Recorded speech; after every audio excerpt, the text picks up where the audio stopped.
বিকালের দিকে বন্ধুরা যখন থাকে খালি প্ল্যান করা হয় যে কোথায় যাব ভাই না যাব, তাই আর প্ল্যান চেঞ্জ করার জন্য একটু মাইন্ড চেঞ্জ করা উচিত। কারণ আজকে আমি গিয়েছিলাম এমন একটা জায়গায়, সেটাই মিনি ব্লগের মাধ্যমেই দেখতে পাবে। সো হ্যালো বন্ধুরা, welcome to my new mini blog.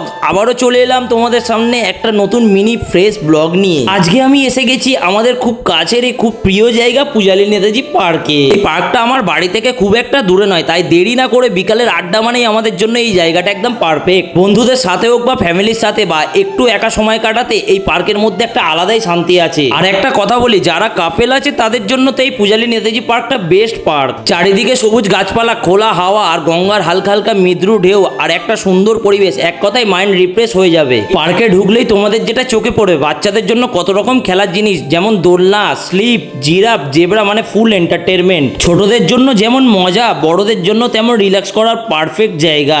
আর জানো কি, এখানে সুন্দর সুন্দর কটেজও আছে যেগুলো পিকনিক স্পট হিসেবে ভাড়া দেওয়া হয়। ফ্যামিলি বা ফ্রেন্ডস নিয়ে একটা দিন কাটানোর জন্য একদম পারফেক্ট জায়গা। তোমরা কিন্তু যারা পূজালী নেতাজি পার্কে এসছো কমেন্টে জানিও, কিন্তু কারণ আমি জানতে চাই তোমাদের এক্সপিরিয়েন্সটা কেমন ছিল। আর যারা এখনো আসোনি, একবার তাদেরকে আমি রিকোয়েস্ট করছি অবশ্যই ফ্যামিলি বা ফ্রেন্ড, এমনকি গার্লফ্রেন্ড নিয়ে অবশ্যই একবার ঘুরে যেও। সত্যি বলতে এই পার্কটা একটা স্মরণীয় দিনের মতন আমি আজকে কাটিয়েছি। আর তোমাদের এই ভিডিওটা যদি ভালো লাগে অবশ্যই একটা লাইক করে দিও, কারণ তোমাদের একটা লাইক আর একটা শেয়ার, একটা ফলো আর কমেন্টে একটা লাভ ইমোজি দিও কিন্তু বন্ধু। শেষ পার্ক থেকে বেরিয়ে পার্কের সামনেই ফেমাস চায়ের দোকান থেকে গরম গরম একটা চা খেয়ে আজকের এই মিনি ব্লগটা এখানেই শেষ করব।